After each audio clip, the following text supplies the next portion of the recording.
Good afternoon. Welcome to the Heritage Foundation and our Lewis Lehrman Auditorium. We, of course, welcome those who join us on all of these occasions on our heritage.org website. As we prepare to begin, we always ask everyone here in-house to make sure your cell phones have been turned off as a courtesy. And, of course, our Internet viewers are always welcome to send questions or comments, simply emailing us at speaker@heritage.org. Hosting our discussion today is Bob Moffett. Dr. Moffett is a senior fellow in our Center for Health Policy Studies. He has long specialized in health care and entitlement programs, especially Medicare, and been a key leader in efforts to formulate and improve our national health care policy. Prior to joining us at Heritage, he served as a senior official at both the Department of Health and Human Services and the Office of Personnel Management in the Reagan administration. In 2010, Dr. Moffett made the Modern Healthcare's magazine list of 100 most powerful people in healthcare. In addition to featured articles in major print media, his work has also been published in many professional journals, including Health Affairs, Health Systems Review, Harvard Health Review, Policy Review, the Journal of Contemporary Health Law and Policy, the New England Journal of Medicine, and National Affairs. Please join me in welcoming my colleague, Robert Moffett. Bob? Thank you very much, John. Thank you very, very much.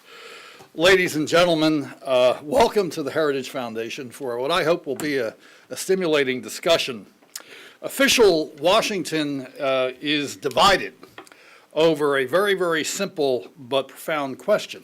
And it's a question of fact as well as law. But the question is this: are members of Congress and their staff getting special treatment under the Affordable Care Act? Here's what the law says, Section 1312D. Notwithstanding any other provision of law, after the effective date of this subtitle, the only health plans that federal government may make available to members of Congress and congressional staff, with respect to their service as a member of Congress or congressional staff, shall be health plans created under this act or offered through an exchange established under this act. It's very sparse language. It's also pretty clear. Members of Congress and personal staff have voted to take themselves out of the Federal Employee Health Benefits Program and enroll themselves and all their official employees this year, in the Health Laws Insurance Program. Notice what the language does not do. It does not provide for subsidies other than those available to any other American enrolled in the health insurance exchanges. It does not grant any regulatory authority whatsoever to the United States Office of Personnel Management with regard to the exchanges. All of the jurisdiction over the exchanges is exercised by the Department of Health and Human Services. And the definition of congressional staff means, quote, all full-time and part-time employees employed by the official office. In any event, this has become a major controversy in Congress, and Senator Ron Johnson, Wisconsin, has become a champion of America's taxpayers in this fight. The question is, should members of Congress and staff get special treatment? Should there be a double standard between members of Congress and ordinary Americans? Senator Johnson is a graduate of the University of Minnesota. In 1977, after graduating from the University of Minnesota, he worked as an accountant at Yostens, and then he continued his education by enrolling in the MBA program at the university. In July of 1979, Ron and his wife Jane moved to Oshkosh, Wisconsin to start a business with Jane's brother. The company, the Pecker, began producing plastic sheet for packaging and printing applications. The senator has been building that business for 31 years, from operating the equipment at the building to keeping the company books and selling its products. Senator Ron Johnson serves on the committees on the budget, the Senate Commerce Committee, Science and Transportation, Foreign Relations, Homeland Security, Government Affairs, and of course, small business and entrepreneurship. Senator Johnson comes to us today as an expert on these areas of business and private economy, He is here in Washington because he believes that the huge deficits, the slow economic activity, the high unemployment are creating a massive national problem for ordinary Americans. It is, in fact, driven by the ever-expanding size and scope and costs of the government. Ladies and gentlemen, it's an honor and a privilege to give you the Senator from Wisconsin, Ron Johnson.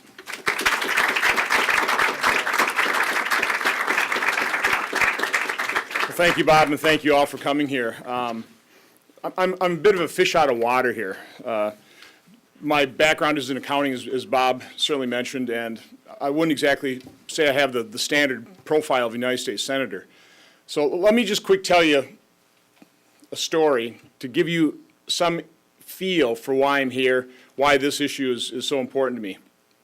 I never, ever thought of running for any public office whatsoever, certainly not the United States Senate. My involvement really began back in the summer of 2009 during the debate about the health care law. And I was asked to give a speech at a tea party in Oshkosh on the steps of the county courthouse where actually Ronald Reagan at one point in time gave a speech on tax reform. But they came to me as a business person asking me to speak to the harmful effect of government regulation on business. I'd never given a political speech, hadn't really spoken publicly. But I said, yeah, I'm willing to speak, but that's not what I want to talk about. They must have been desperate for speakers. They said, well, we'll have you come anyway. A couple weeks before they'd asked, I had heard the President of the United States talking about doctors. This is, by the way, this is an exact quote. I'd call it an unkind paraphrase, but this is pretty much exactly what the President meant. Basically said, greedy, money-grubbing doctors, they'll take out a set of tonsils, they'll amputate a foot, looking at the fee schedule, trying to make a few extra bucks. Now, I found that offensive on so many different levels, but in particular, in my own case, in the case of my wife, Jane, and my own situation, we found it offensive because our first child, our daughter, Carrie, was born with a pretty serious congenital heart defect. Her aorta and pulmonary artery were reversed. So the first day of life, one of those greedy, money-grubbing doctors came in at 1:30 in the morning and saved her life with the procedure. 8 months later, when her heart was the size of a small plum, in 7 hours of open heart surgery, a team of incredibly skilled, dedicated medical professionals rebaffled the upper chamber of her heart. Her heart operates backwards today. She's about ready to turn 31. She's been a nurse in a neonatal intensive care unit herself. She studied to become a nurse practitioner, which she is. She graduated, and she actually just took a job back at Children's Hospital in Milwaukee, the same institution that saved her life 30 years ago. Now, I told that story at that tea party, and people came up to me afterwards and, liked your speech. Why don't you run for office? My reaction was always the same, because I'm not crazy. But then they passed a health care law. And I don't think you have to be a business person or really all that particularly bright to understand how harmful and damaging this law is going to be to our personal freedoms, to our health care system, to our federal budget. And so that's why I stepped up to the plate. That was the primary reason I decided to run for the United States Congress. The assault on our freedom represented by Obamacare, and of course the assault on our federal budget that all of the vast government really is resulting in. So the law became law, and I filed a lawsuit. Let me first detail the special treatment. Bob kind of laid it out to a certain extent, but it's really pretty simple. Millions of Americans will be losing their health coverage because of Obamacare. Members of Congress and their staff are losing their federal employee health benefit plans because of Obamacare. For a very specific reason, they were spelled out specifically, but they're losing their health care because of Obamacare. Now, we should all be in the same boat, right? Every American that's losing their employer-sponsored care should be treated equally under the law, but they're not. Only members of Congress and their staffs, when they have to purchase their insurance through a plan created by Obamacare, will get a tax-preferred, a pre-tax contribution from the employer. That's simply not fair. That needs to be overturned. And oh, by the way, this president, acting through the Office of Personnel Management, had no legal authority to do so. When every president steps up to the podium or steps up to the Supreme Court justice there holding a Bible and takes the oath of office, he swears to faithfully execute the office of President of the United States, and that he will preserve, protect, and defend the Constitution of the United States. That's his oath. Now, in Article 2, Section 3 of the Constitution, when it lays out the duties of a president, the president is provided that he shall take care that the laws be faithfully executed. That's not optional. It's a mandatory requirement of being in the President of the United States. And Justice Stevens, writing in the Supreme Court decision, Clinton versus the City of New York, basically overturned a line item veto, wrote, "There is no provision in the Constitution that authorizes the President to enact, to amend, or to repeal statutes. Rather, he must faithfully execute the law that Congress enacts." That is not what the President's been doing across the board. The reason I filed this lawsuit is because it is very rare that a member of Congress can actually prove to a court of law that harm has been done, that a member of Congress can obtain the standing necessary to challenge an executive order. Even though the President has changed the law in Obamacare, I think by recent count, more than 21 times. And of course, he's also legislating through his other regulatory agencies at a dizzying pace. It's very difficult for a member of Congress to establish that level of standing and challenge him. This is one case where I believe a senator does have standing to challenge the President, and so I did so. It's not been the most popular act I've ever done here. What I would like to do is just kind of go through the legislative history so you understand that this is not, this wasn't something that just sprang up. There was a mere oversight. This was definitely the will and intent of Congress. But I don't want to start right with the U.S. Congress's legislative history. I want to really go back, even though a single-payer nationalized health care system has been the dream of the left for decades. I want to go back to the year 2004 when Senator John Kerry was running for president. Back then, that created a problem for the state of Massachusetts because their governor was Mitt Romney. And the law as it was written at that point in time, if Senator Kerry would have won the presidency and vacated that Senate spot, the law would have allowed Governor Mitt Romney to appoint his successor. Now, I think we all realize Massachusetts is pretty heavily dominated by Democrats in their legislature. They didn't like that fact. So, legally, they changed the law and made sure that if Senator Kerry became President Kerry, there would be a special election held to replace Senator Kerry. Take that appointment authority out of the hands of Governor Mitt Romney. Let's fast forward to the health care debate in 2009. Unfortunately, Senator Ted Kennedy died. That created a vacancy, which had to be filled by a special election. By that point, the health care law was already not what you'd consider highly popular. And of course, the United States Senate here had a very thin margin for a filibuster-proof majority, 60 votes. Now they only had 59. And there's going to be a special election held. And they did not, in any way, shape, or form, want to leave the decision of whether or not we're going to have a nationalized health care system in the hands of the voters. And so the Massachusetts legislature changed the law again and gave the governor a chance to appoint a senator until that special election was held. And so the governor of Massachusetts appointed Paul Kirk, and he became another one of the deciding votes to actually pass a health care law. Now, the health care law really in the United States Senate started in two places, the Health Committee and also the Finance Committee. And specifically on this issue, if you remember back then, certainly Democrats were talking about what a wonderful thing Obamacare was going to be. So Republicans in Congress said, well, if it's going to be so great, we ought to subject ourselves and our staffs to all the wonders of Obamacare.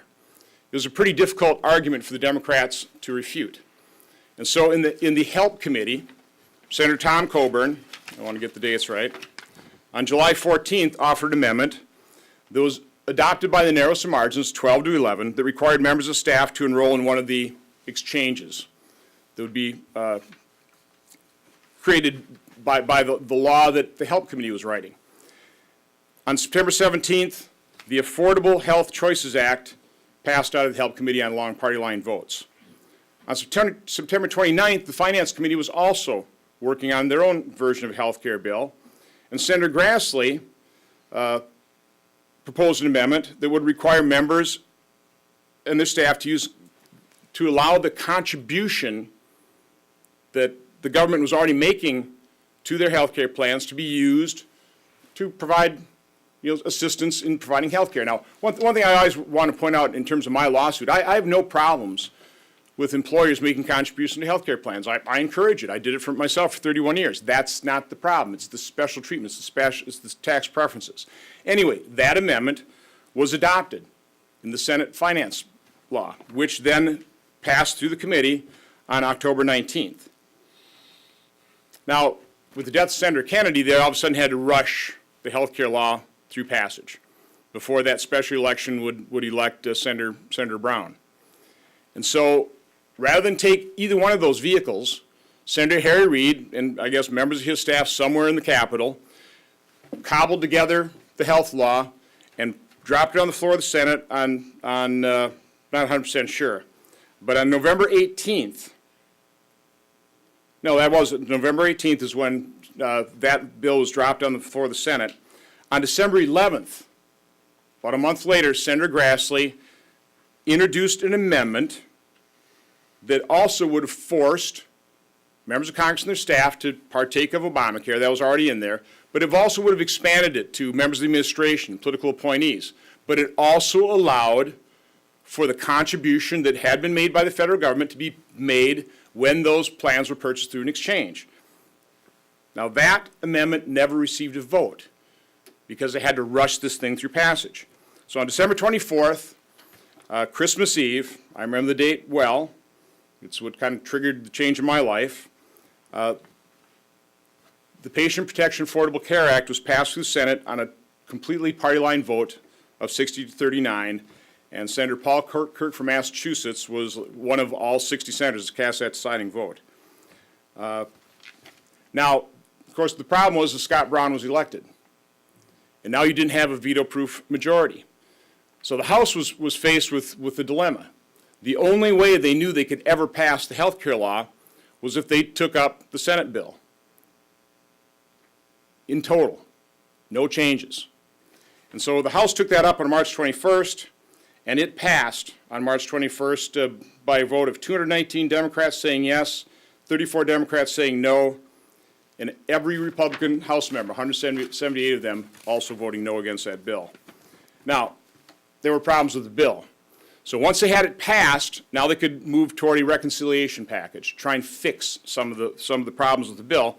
And the House passed that reconciliation passage on March 21st, sent it over the floor, or sent it over to the Senate. So here's one more chance. The Senator Grassley offered an amendment that would allow an employer contribution to be used when they purchased those health care plans through the exchange. It was voted down. This amendment actually received a vote, and it failed 43 to 56. All 40 Republican senators voted to allow an employer contribution. 3 Democrats joined them in that, but 56 Democrat senators voted no. They voted not to allow the federal government to make a contribution to health care plans that members of Congress and their staffs had to buy through an exchange. And then final passage of that reconciliation package occurred on both the Senate and the House on March 25th. That's the legislative history. It's really quite clear what Congress intended in terms of no contribution. Now, again, do I think that's wise policy? Not really. I'm just objecting to the fact that this president does not have the legal authority to change this law repeatedly based on presidential dictate, by presidential decree and fiat. We have a Constitution. It's something that is endangered, something we must respect. And that is the primary purpose why I filed this lawsuit. Now, my lawsuit in general has 2 components. The first is we have to establish standing. and then we have the merits of the case. Let me just quick tick through, and I'm sure during the question and answers or during the discussion we can get into this in greater detail. And again, I'm not a lawyer, I'm an accountant. But the standing issue, basically what we're saying is, and it is true, it creates an administrative burden for myself and members of my staff. We have to pick and choose who is going to continue to keep their federal employee health benefit plan, who's going to be forced into the exchanges. That's administrative burden. This OPM ruling forces me to be complicit in an unlawful act. I think that creates a fair amount of harm. And then it also denies me equal treatment under the law. I'm being given privileged treatment. Now, most people say, well, what's the problem with that? What's the harm? Well, let's face it, when you're an elected official, your constituents don't particularly like the fact that members of Congress don't have to abide by the laws that they pass. They don't like their members of Congress having special treatment under the law. And so it creates a real problem for any elected official when that happens. So that's a real specific harm that I believe creates standing. Now, on the merits of the case, certainly, I think, as I hopefully pointed out, this OPM ruling violates the will and the intent of Congress. And by the way, Office of Personnel Management had no legal authority to do this. They have no legal authority to handle any health care product outside the ones they negotiate, and that does not apply to those created under Affordable Care Act. It was interesting because their initial ruling, they're trying to circumvent the law, was going to allow members of Congress to get a contribution into an exchange, a normal exchange. Well, because of, I think, 60,000 comments, one of them came from my office with 7 of my staff members signing it with me. They realized that was just totally untenable. And so they jury-rigged another solution and allowed, and basically called the federal government a small employer, so members of Congress and their staff could obtain insurance through a shop exchange. Pretty absurd.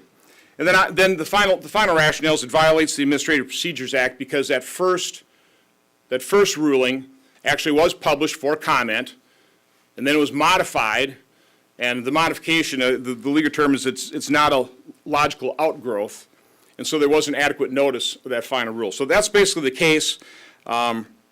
We filed that on January 6th in the Eastern District Federal Court in the state of Wisconsin. That's where I live. That's where I reside.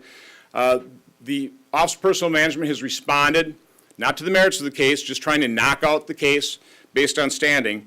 And one of the things we're certainly looking forward to is we also have an amicus brief that has been drafted, and I'm working hard to get fellow senators and fellow members of the House to sign that amicus brief because I think that'll be extremely helpful to get the judge to grant us standing, because I believe it's absolutely critical that judicial review is urgently needed to ensure the executive branch operates within the confines of the law. That is what is at heart of this lawsuit. That is why I think it's so important that this thing gets before a judge, gets adjudicated, and overturned. Thank you.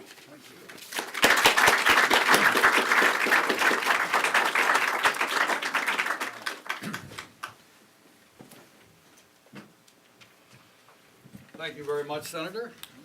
Ladies and gentlemen, I'm going to have our panelists come up. We have 2 outstanding panelists. The first speaker will be Joseph Morris. Joe Morris is a partner of the law firm Morris and De La Rosa with offices in Chicago and in London. Mr. Morris is a resident of the Chicago office. Morris served under President Ronald Reagan. In fact, he served with me.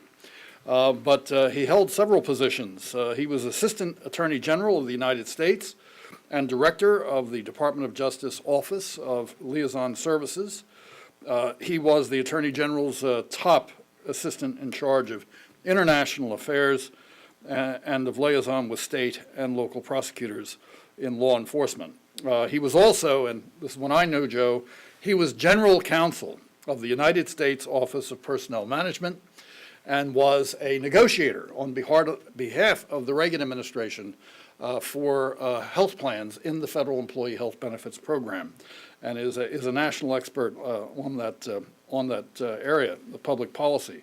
He also served as special counsel to the chairman of the Equal Opportunity Commission, and he was chief of staff and general counsel of the United States Information Agency.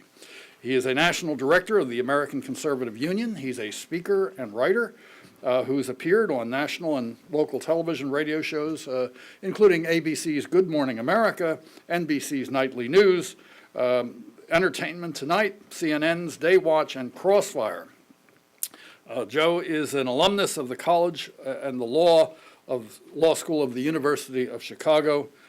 During his university days, he served for 3 years as chairman of the Students for Capitalism and Freedom, whose faculty advisor was none other than a guy by the name of Milton Friedman. He's married to Kathleen Morris and resides in Chicago. Our next speaker will be Andrew Kloster, who's a legal fellow at the Edwin Meese Center for Legal and Judicial Studies.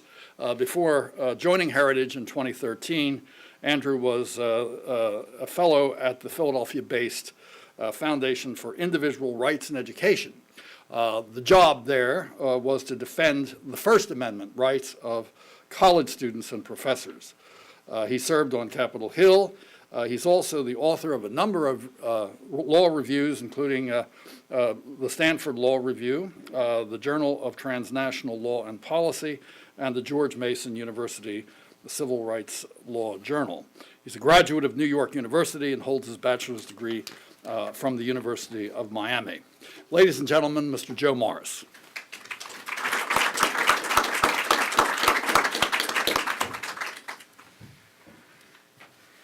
Thank you, Bob, very much. As you were reading that lavish introduction, which I wrote, Senator Johnson, in the section we were talking about Milton Friedman, and my wife turned to me and said, "You're a lucky fellow."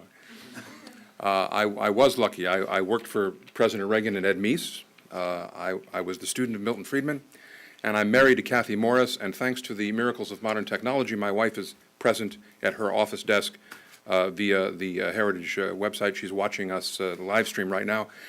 A year and a half ago, I had a stroke. I was completely paralyzed on the right side of my body. I was home. My wife detected what was going on and got me the right medical attention very quickly. I'm alive thanks to her. This is one of the very first outings that she's allowed me to have without her.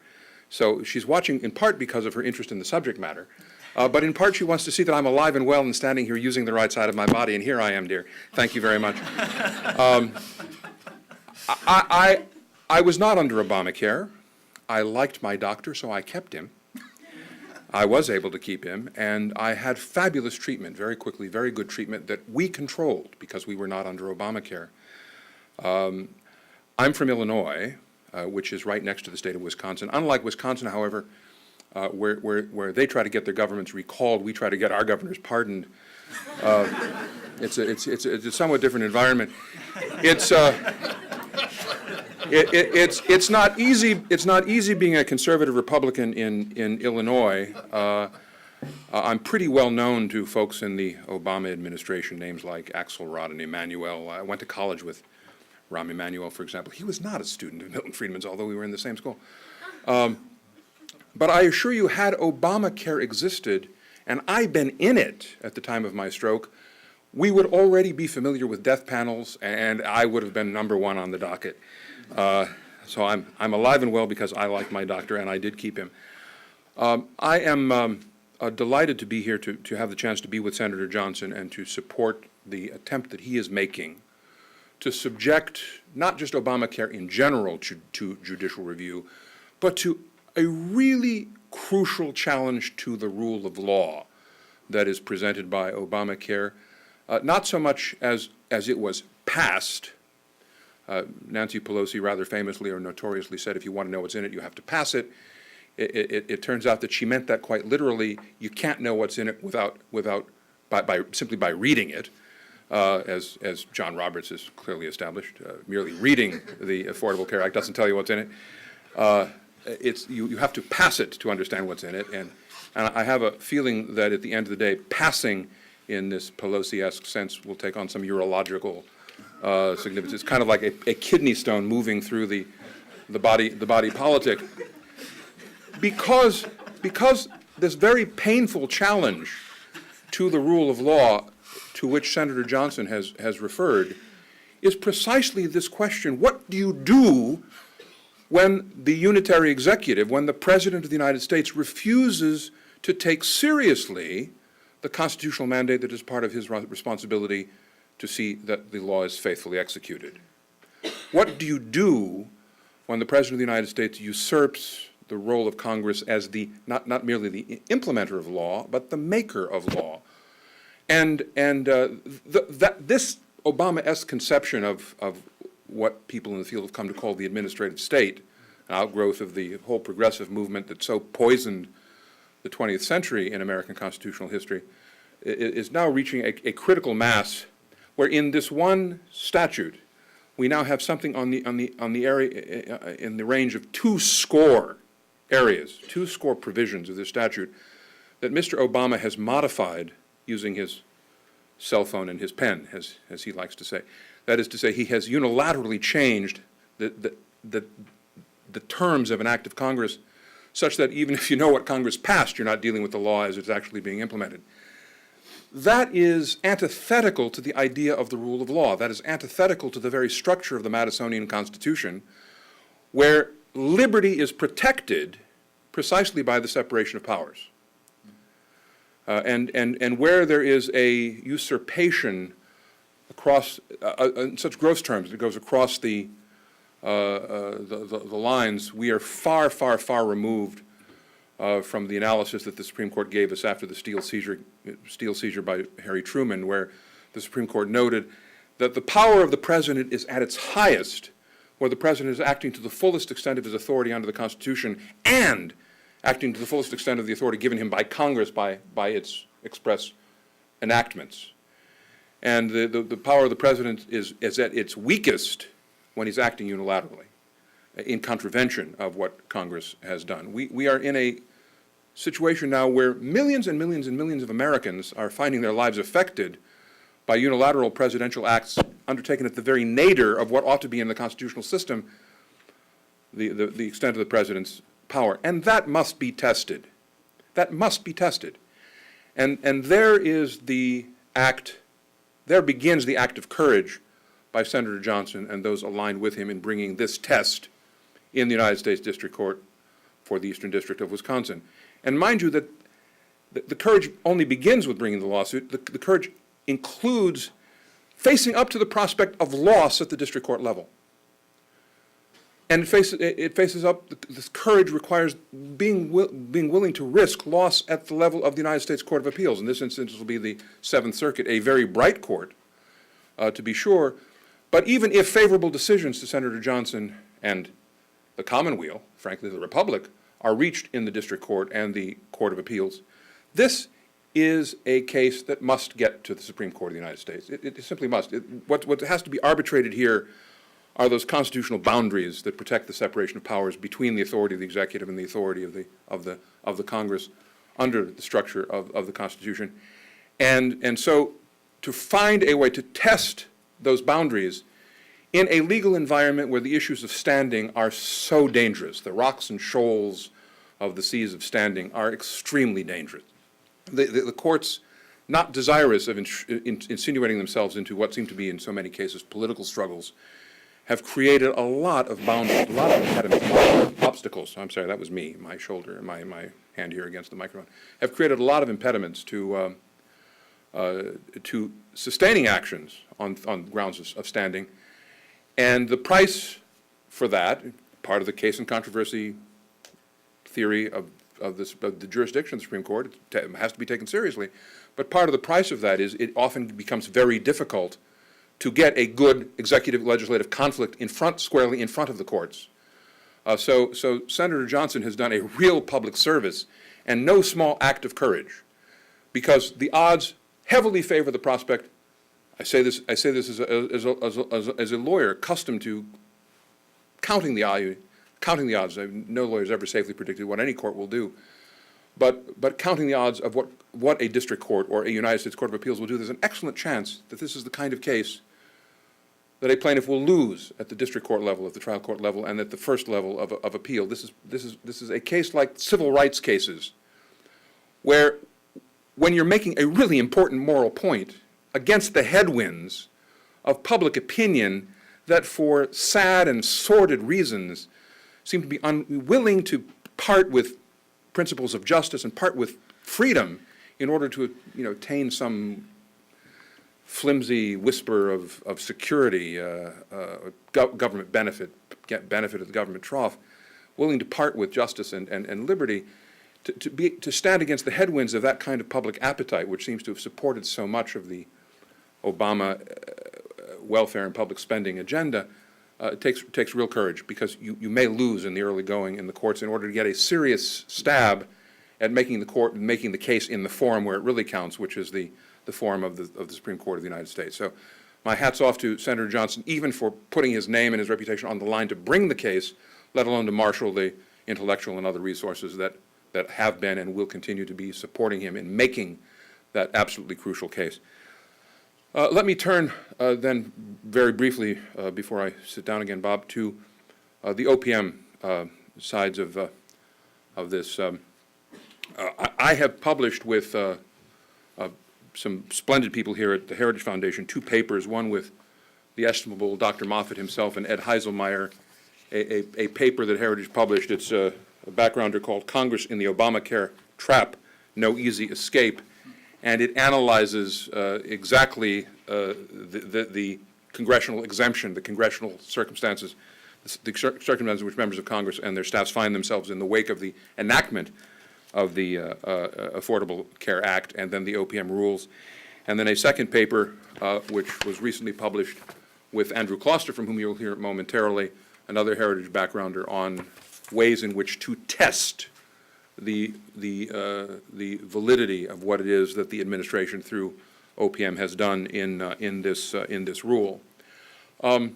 Something people need to understand about the way in which the Federal Employee Health Benefits Program works, which is the program that the Office of Personnel Management administers on behalf of the civilian federal workforce, which until the enactment of Obamacare included members of Congress and their staffs.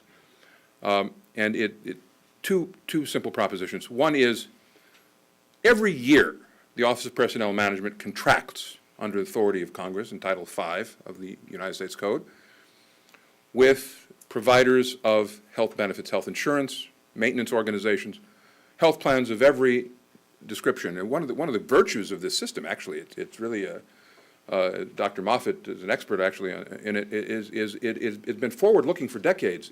For decades it has been open to interesting modifications in the way in which health care, health services, and health insurance can be delivered. And it's created quite a marketplace. Every year there is the thing that's called federal employees open season. People who are not federal employees imagine it's kind of hunting time against going out to shoot civil servants. That's not what it is. The federal employees open season is the period of time every year when members of the federal civil service are permitted to choose for the coming year the health plans in which they wish to enroll. And the health plans have different costs and different bundles of benefits. And you can go into that marketplace and identify what you need. If you're single, you have certain kinds of health conditions that you're concerned about, you can find a plan that meets your particular needs and concerns, your residential circumstances, that supports your choice of doctors and other healthcare providers and so forth. You get married, you're going to have children, and so forth. As you go through life, as the stages of your life change, as your needs change, the program has offered you a kind of a menu of options, and you're not locked into them. The economic consequences are in part borne by you, because there's an employee share that's calculated every year based on the choices that you make, but you can choose the benefits that you wish to have. And this has worked extremely well. It's paid for itself. It's not a source of an unfunded liability for the federal taxpayers. It's designed in a very prudent and sophisticated way to make sure that it's been paid for itself, yet providing a lot of choice and good quality health insurance and health care for people who've been enrolled in it. It has been a model for a lot of discussions, and inadequate discussions really, of how the role of the federal government, which by and large I think we would all agree, most people, sane people ought to agree over the course of the last 50 years, in terms of its influence on the private sector's provision of health care has been pretty destructive. In fact, even longer than that, beginning with the locking in of health care as an employment benefit as the result of the structure of the tax codes as we were coming out of World War II with its wage and price controls, when one of the few ways that employers could compete for a good workforce was through the tax advantage benefit of providing health care through the job. You couldn't raise people's salaries, but you could provide them with health care as a way of competing for good employees. That was a very sad and very important and ultimately destructive skewing of the private health and health insurance market that government action had by locking people, as a result of this perverse effect of the tax codes, into getting their health insurance, primarily conceiving of it as a job benefit as opposed to something that the consumer himself was sovereign over and obtaining on his own, by his or her own elections in the private marketplace, divorcing, in a sense, consumer sovereignty from the choice of health care insurance provisions very early, and attenuating the connection between oneself and one's health care in a way that now we see play out through this disastrous succession of federal interventions into the federal health care market.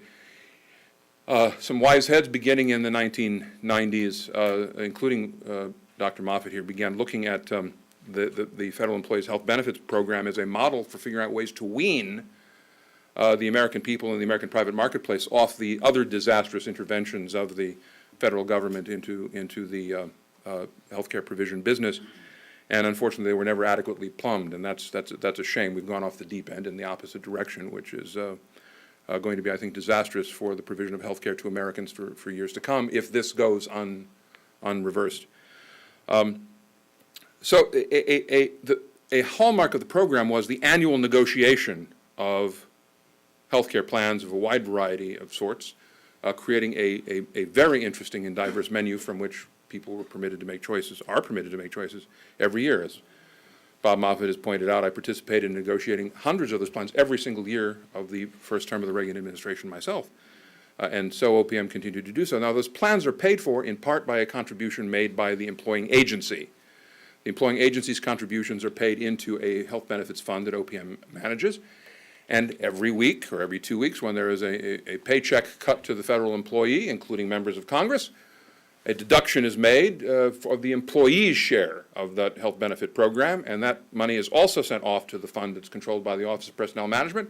And periodically, the Office of Personnel Management blends the government money, the employer share, so to speak, and the employee's share, and makes the payments to the insurance plan or the health benefits provider that the employee has selected. So that's how the health benefits are provided in the federal employees' health benefits system. The Affordable Care Act, with respect to members of Congress, having rejected the two efforts to amend the act, including the Grassley measure, on which there was a vote, as Senator Johnson has told you, took members of Congress and their staffs out of the Federal Employees Health Benefits Program and told them, you're going to be like Americans not in the FEHB, go get your health insurance in the Obamacare insurance exchanges. It did not provide for the employer's subvention. There's nothing in the statute that provides for the payment of the employer share of the costs of the senators or the representatives or their staff's health insurance. And of course, that is not something that the OPM can cure by itself. That is, OPM cannot, out of the gauze of thin air, come up with authority to spend public money to pay for the insurance of members of Congress and their staffs. And so, Senator, lurking under all the other perils, all the other weaknesses, all the other injuries to you in the current situation in which you find yourself, there lurks another very dangerous and large-toothed shark in that water, which is, at the end of the day, it's altogether possible you won't get any health benefits at all.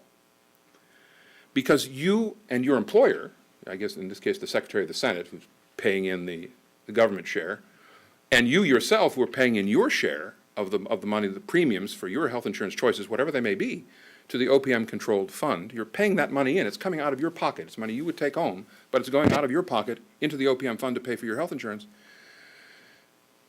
Is sitting there in a pool of money, which under Chapter 89 of Title V may be spent by OPM only to pay for one of those health benefits programs for which OPM has contracted.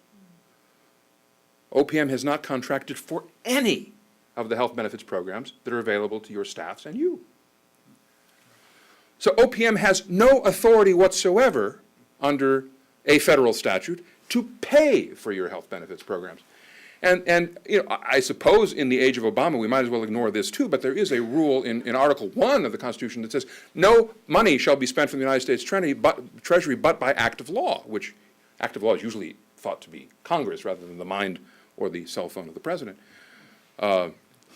In the absence of an act of law authorizing OPM to spend money, I'm hard-pressed, if I were the general counsel of the agency today, I would advise the people in charge of the insurance program who face personal liability under the Anti-Deficiency Act for spending money that they don't have an act of Congress authorizing them to spend, don't spend that, don't send the check to ABC, Acme, health insurance plan, even though Senator Johnson's enrolled in it, because there's no legal authority to spend that money. Now, there's an easy cure. There's an absolutely easy cure for this whole defect. An act of Congress that authorizes OPM to spend that money. A one-line act. I could draft it on the back of an envelope on a train to Gettysburg. A one-line act authorizing OPM to spend that money. But the current leadership, at least of your side of the Hill, Senator, is so insistent upon surrendering its legislative authority to the president, or so afraid that if the door were opened to the consideration of the passage of acts in amendment to Obamacare, that all kinds of good things might happen, all kinds of horrible things might happen that, God forbid, would benefit the people of the United States.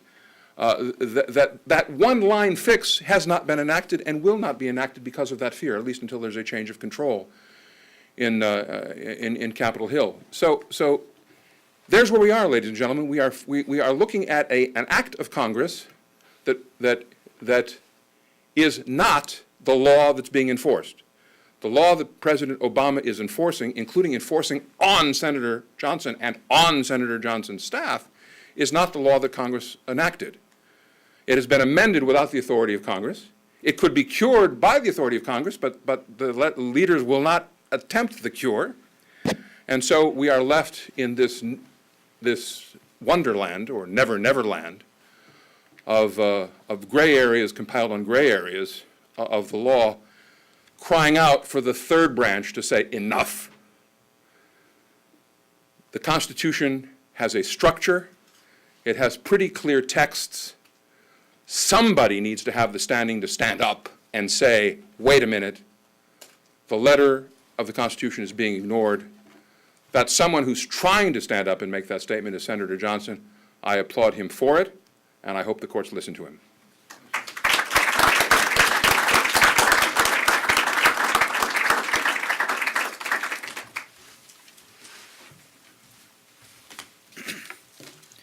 Thanks a lot, Joe.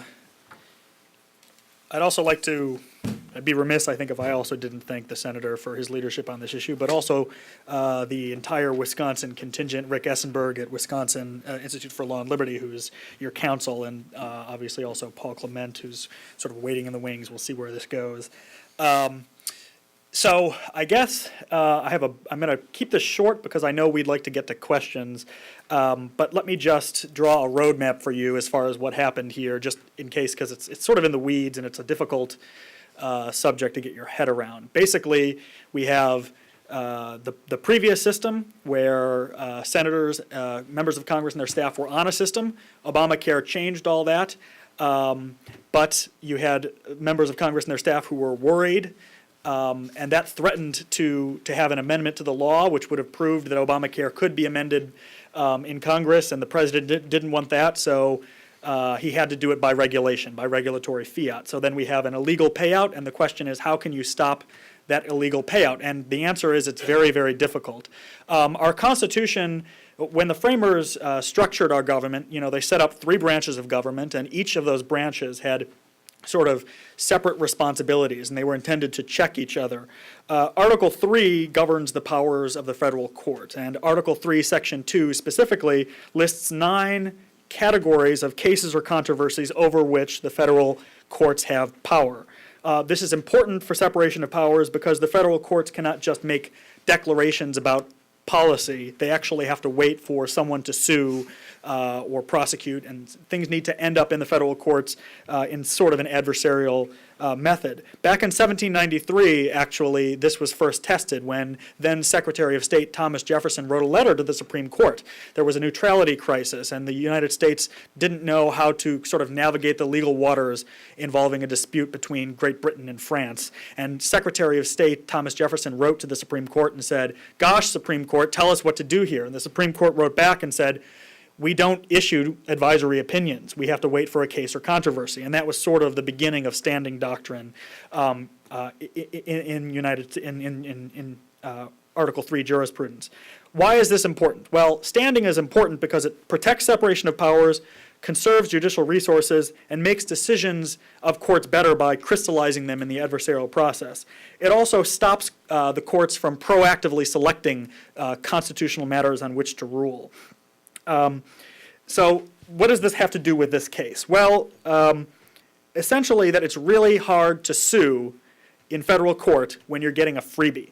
Now, Senator Johnson here doesn't want the freebie, but he'll be getting a freebie, and Brooke Erickson, his staffer, who's also a named plaintiff, is getting a freebie, and she doesn't want the freebie. So that actually sort of speaks to the courage of the folks that are fighting against this, because they're fighting against their own interest here on behalf of constitutional principle. They're saying, we're getting free money, that's okay, I guess, but we don't want it because it's unlawful, and it is unlawful. But how do you sue in federal court? Well, they've tried, but the Department of Justice on March 17th filed a motion to dismiss for lack of standing, and it's something that courts will address and take very seriously. So I'm just going to really quickly then go through some of the arguments of the types of injuries that might be attending to the senator and his staffer that might give them standing and see where they go. Well, first, when you want to stop some unlawful expenditure of money in the federal government, you might think, well, it's a waste of money, and gosh, doesn't that hurt all of us as taxpayers? Shouldn't taxpayers be allowed to sue the federal government when money is being wasted? And while the Supreme Court has repeatedly said that the answer is no, and that makes some sense. One seminal case is Valley Forge Christian College versus Americans United for Separation of Church and State. Basically, in that case, a group of recalcitrant atheists sued to stop the transfer of surplus property to a church.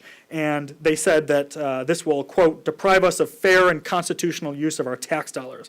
And the Supreme Court said, no, that's not good enough. You're not actually injured because you're not involved in this at all, other than your tax money being involved. And if anyone could sue over unlawful expenditures just by virtue of their being a taxpayer, everybody would be suing left and right. It would be a huge burden on the federal courts.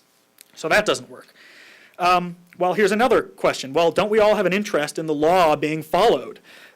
Breaking the law is bad, and if someone is breaking the law and someone is not executing the law, namely in this case President Obama, shouldn't you be able to sue to force him to enforce the law? In a case called Lind R.S. v. Richard D. From 1973, the Supreme Court said no, that's not good enough, no Article 3 standing. So now let's get to the things that the senator has actually said in his lawsuit. First of all, the handout makes members of Congress complicit in breaking the law. What the motion to dismiss says is that they kind of analogize this to the sort of special interest that members of Congress have when they pass laws. And do members of Congress have a special interest in the laws that they pass being followed? Because of course you voted, you spent time and resources, you met with folks, you talked about it, you debated on the floor, you voted, and now folks are ignoring the law. Doesn't that hurt you as a United States senator or congressperson? In a case called Raines v. Byrd in 1997, unfortunately, the answer to that is also no. So we're still at a kind of an impasse here. The second argument in the lawsuit is that the unlawful handout harms Senator Johnson's credibility and reputation with voters. This is something the court has weighed in on in similar circumstances, but that's also an uphill battle. Finally, the senator mentioned administrative burden, and what this has to do with is under the regulation, well, first of all, under the law says members of Congress and their congressional staff have to go on the Obamacare exchanges, and the regulation says, defines congressional staff as those employed in the official office of the member of Congress. Actually, that's in the law itself. And the regulation says, what does official staff mean? Does it mean the senator's personal staff in Wisconsin? Does it mean his personal staff in Washington, D.C.? Does it mean his committee staff? Does it not? And Senator Reid on the one hand and Congresswoman Pelosi on the other hand have taken different sides on what this means. But OPM said, you all can figure out how you want whoever should be on it and whoever should get the handout and whoever should not get the handout, and that's up to you, the senator. And that does seem to me to be some sort of an administrative burden. So that might get you there, but that's still difficult. Let me just say that there was very good standing, I think, from October 2nd when the rule was issued until the beginning of the open enrollment or open season.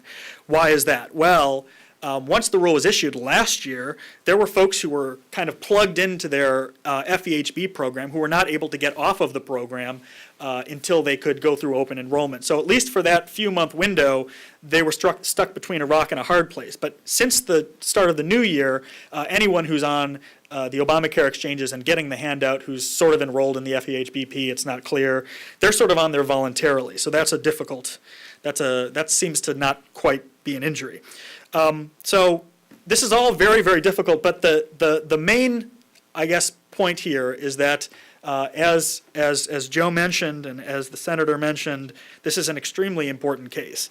It's very much in the weeds, but this is something that it's clearly an unlawful handout. There's no doubt about that. The question is, how can you stop it? How can you stop the president from willy-nilly giving money to folks just because he wants to? And so the Supreme Court does probably need to rule to weigh in at some point on this or other attendant issues.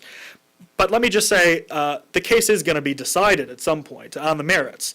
We know, at least I would hope, that if there were an administration more willing to follow the law, that the next general counsel of OPM would come in, and if that were me or the first thing I would do would be I would throw the bums out. I would say, none of you are getting the handouts anymore. I can't do that. That's unlawful. And what would happen then is that you'd have all these, Democratic staffers and congresspersons would sue me and say, give us our money, and I'd say no, and then it would go to the merits. So I think we'll get an answer at some point, but it'll probably be the next administration. So I would just like to close with one kind of broad thematic point. Which is that this is exactly as Joe said, I'm a little bit over, exactly as Joe said, this is a pattern, and the senator mentioned this as well, this is a pattern from this administration of doing things by executive fiat, and a lot of these issues are very difficult to challenge in court. Moving back the Obamacare implementation dates. Well, how is anyone hurt by moving back the Obamacare implementation dates? You're getting a freebie. If you're an employer, you're getting an extra free year. So that's a handout. You can't really sue over that. Exemptions to the TANF workfare requirements. Abdicating the duty to defend the laws in court, most notably the DOMA case. Granting sort of amnesty by fiat with the DREAM Act, the Dreamers. Many of these policies of the Obama administration seem calculated to sort of evade judicial review, to avoid standing. And part of that is ideological, I think. It's a lot easier if you're a Democratic president to give out free handouts. A Republican administration acting unlawfully might be withholding things that they don't want to give out, whereas with a Democratic president, handouts seem to be the modus operandi, and those are hard to stop. So it's a pattern of abuse that shocked and angered many, including many on the left. So I'd just like to close by saying that some of these standing rules do make a lot of sense from a systemic point of view. And ultimately, I commend the senator and I commend his staffer for fighting in the courts. It definitely should let voters be informed about what this administration has done and continues to do. But ultimately, many of these things will only be solved at the ballot box. So with that, I'll close.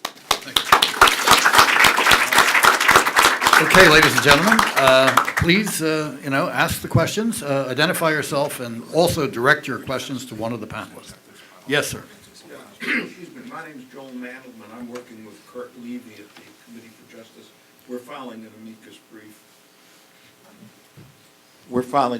brief on your behalf, which is focused almost exclusively on your right as a member of the Senate to challenge the destruction of your legislative authority. The other lawyers are focusing on all of those other issues that Joe Morris and Andy just mentioned. I was just wondering, had you given any thought, because of the decision in the Raines case, to asking other members of Congress, particularly on the House side, to join in the case as an institution? Because that may be one way, maybe the only way, of getting around Raines, unless the court's willing to just say, God, we made a mistake 16 years ago, and Raines is wrong, and those senators had authority, had standing. And I was wondering why you hadn't done that. Well, first of all, I'm not an attorney, so I'll actually let the attorneys answer the more detailed legal issue there. We certainly have, and there's been an amicus brief drafted, and right now we have a number of senators and a number of House members that will file an amicus brief, more on the merits of our lawsuit. Kind of pretty well following the same thing. It's, by the way, if you haven't, it's available to read. It's a very good brief. It's different than ours in many respects, and it really lays out the 5 pillars of Obamacare and how this president has pretty well violated every one of those pillars through presidential fiat, delaying the individual mandate, the employer mandate, the insurance reforms, just right down the line. This president has basically changed the law willy-nilly.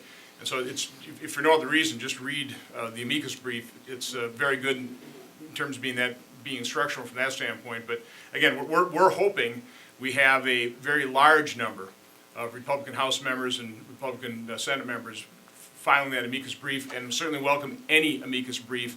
The judge hearing this is good, solid, I think, Bush appointee, so he's going to follow the law. I'm hoping he is certainly, at least his interest is piqued from the standpoint of this is something that does have to be tried. And if he's close call to him, I'm hoping at least all the filings of the amicus brief and just the necessity for judicial review will certainly be a determining factor. Let me just add to what the senator said sort of on the merits of that. You'll recall that when the president declined to defend the Defense of Marriage Act in court, that the bipartisan legal advisory group sort of stepped in. And it's not clear exactly what that means for standing, but Justice Kennedy in DOMA, he mentioned that certainly he was reassured by the fact that DOMA, that the BLAG was there in terms of preserving the adversarial process. So were the Senate to do something similar and have an institutional, or the House, and have some sort of institutional body try to defend the law, that would make sense. I mean, in terms of, but I'm just not. It's just not clear to me. Their procedure a little bit different. So That, we think, would make your case unassailable. If there was a resolution of the House saying, you're here, you're there representing our rights as an institution based on language in Raines, we think you have Like I say, I'm willing to welcome all help we can get. Is there a filing deadline for all amicus briefs, or just the April 21st, the filing deadline, so get it in fast? Wow, okay. Yes. Other questions? Oh, gee. Rather, I'm curious. Oh, yes, Nina, yes. Hi, Nina Cherenka with Heritage. I'm in the Health Policy Department. I think you raised a good question about all the other times that the president has kind of changed the law. Are there other opportunities that could come? Why is this one the first one and not all the other ones challenging those changes to the healthcare law specifically? Well, first of all, to me, the harm was the actual passage of the law. I mean, what harms people is the healthcare law. I mean, I've actually got, we get hundreds of letters from constituents. Here's some key phrases. This is not right. I can't afford this. Please help. Sir, I'm begging for your help. We are scared. This law is hurting us. What are we, the collateral damage? So that's the law. And the problem with what, all of these executive orders, this, presidential fiat, is that he's removing that harm. So it's very difficult, even for ordinary citizens, to show harm and establish that standing. Now, I think in the other areas where you're talking about, whether it's the NLRB or OSHA or the EPA, a lot of those laws that are basically being passed as regulation, I think people will be able to obtain standing. And I actually tried to have my staff list all the lawsuits pending against this administration's regulatory agencies, and it was a pretty gargantuan task, and you just kind of start ticking them off. But the problem, of course, is the wheels of justice turn very slowly. I mean, as a business guy, no offense to lawyers in the room, I avoided lawyers in the judicial process like a plague, because it's so uncertain, it takes so long, and so that's why there's such a desire frequently to just get the thing settled so you can move on with your business. But that's a problem in the political realm then, is by the time the courts actually adjudicate these things, the administration's moved on and the issues have moved on, and it's kind of like, okay, well, it happened. But I think in this case, this is just so fundamental in terms of the separation of powers and the growing authority and power of the executive at the expense of Congress. This is not a very good thing for our democracy. So, no matter when this thing gets decided, I think it's extremely important that it does. Let me intrude something at the intersection of constitutional law and political science that may help illustrate this. The left, the American left, over the course of the last century, has taken a pretty clear and consistent view that the Constitution's a problem, and that the separation of powers is a problem. There was a fellow named Woodrow Wilson. You may have heard of him.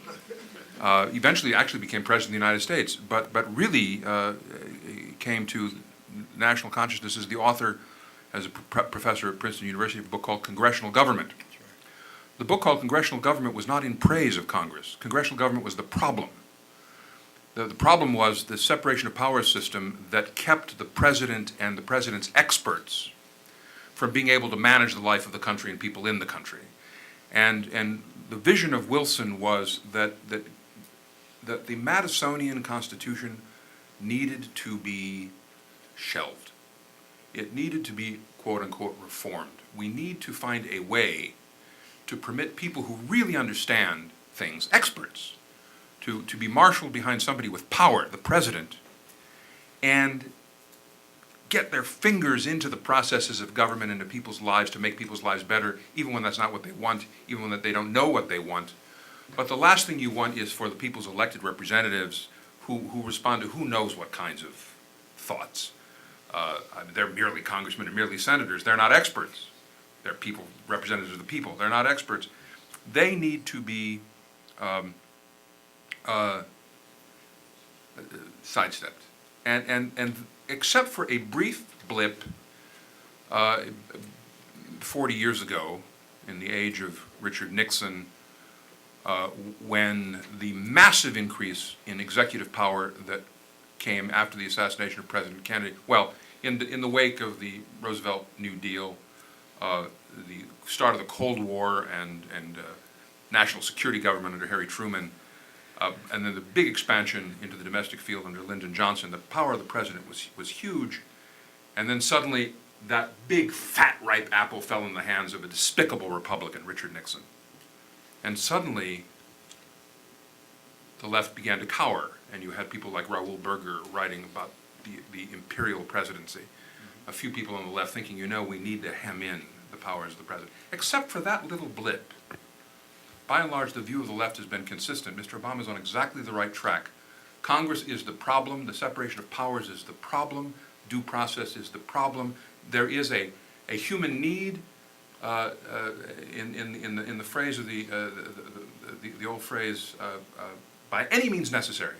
Problem must be addressed by government by any means necessary. Due process, constitutional restraints out the window.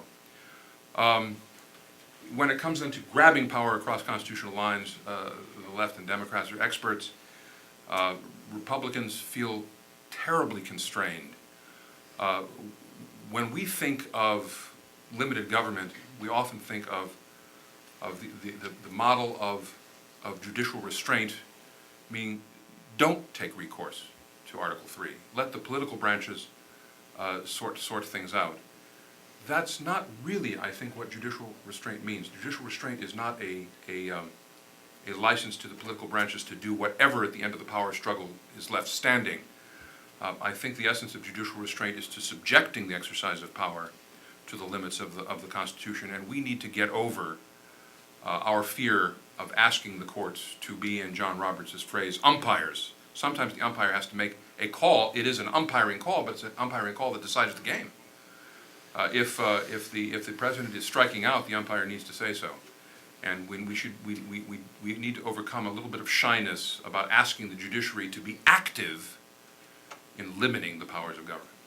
If I could add one quick point, sort of thematically, the administration, Joe says, the administration has sort of, you know, those on the left have said separation of powers needs to be right out, except for one area, though, and that's standing, because standing is a separation of powers issue. So we've seen, I would just like to make one point, which is that we're kind of seeing a rediscovery of standing doctrine among those on the left, because if you recall, for a long time, it was public interest groups, it was the Nader groups, it was environmental groups that were trying to sue, it's atheists trying to take a cross down, for example, suing over sort of dignitary harms or things that don't really rise to the level of a constitutional injury, and they're saying, oh man, it really would be great if the court just heard more of these things and got rid of this nasty thing called standing, and yet the shoe's on the other foot now, and they're saying standing is really important, and gosh darn it, you just can't get into court to stop us, so.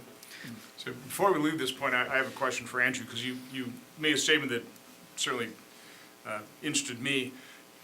You know, from our supporters, this is probably the number one question I get when I go back to the state of Wisconsin is, what are you going to do to rein in this lawless administration?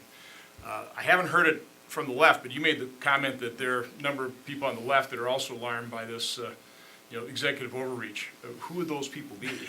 By the way, are they filing an amicus brief? Yeah. Well, I had one in mind who has testified before Congress before, and that was Jonathan Turley, who's a law professor. Okay. Yeah. So there's one. There are others. There are others that have written about this, but No, we welcome him to the party.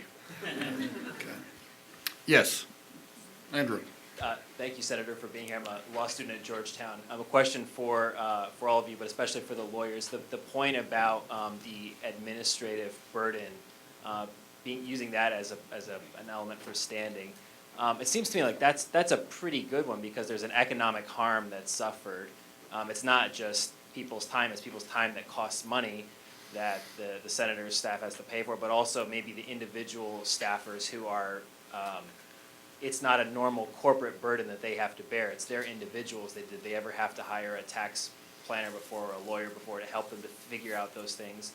And maybe if there are some staffers who aren't who aren't already on the case who could be joined because they've particularly spent a lot of money out of pocket on their own compliance. It seems like that's the kind of burden, not only that they're suffering an economic burden that would give them the standing, but also it's the kind of burden that your constituents are facing or fear that they're going to face, which is I'm going to have to spend a lot more money on lawyers, I'm going to have to spend a lot more money on people to help me comply with this thing, and that's a problem. Let me just take a first stab, because this is really the managerial burden.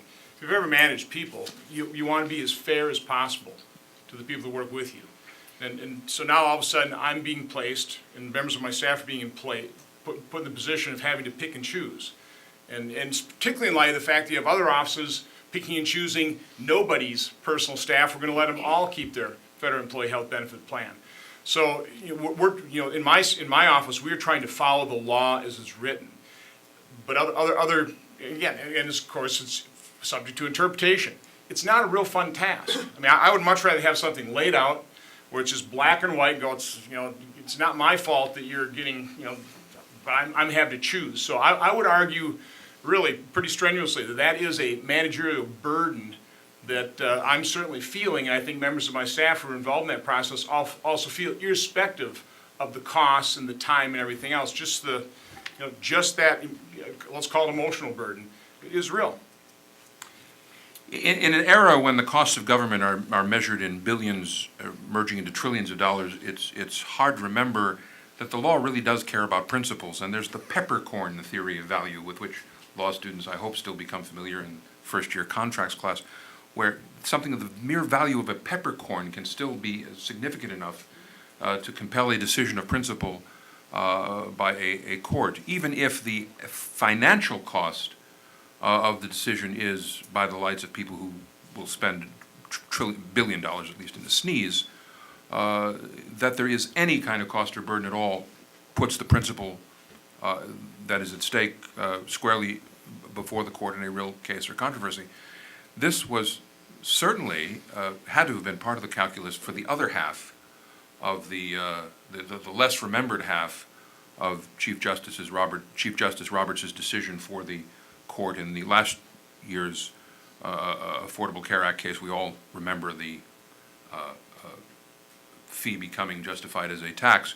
But an important element of that decision, you will recall, was the court invalidating the imposition upon unwilling states of the execution of the Medicaid mandate as imposing a burden upon the states. The administration, the Obama administration, tried to argue what imposition? It's bringing home bacon. It gives them money. How is this a burden? But the court held, I think correctly, that the slightest whisper of an administrative burden, the slightest imposition upon the scope of a state's constitutional authority at the expense of the state and to the benefit of the federal government in terms of the vertical separation of powers was enough to allow the Supreme Court to vindicate that interest and decide as it did. That may be present here and ought to be. Just very quickly on what DOJ said to that argument in the motion to dismiss.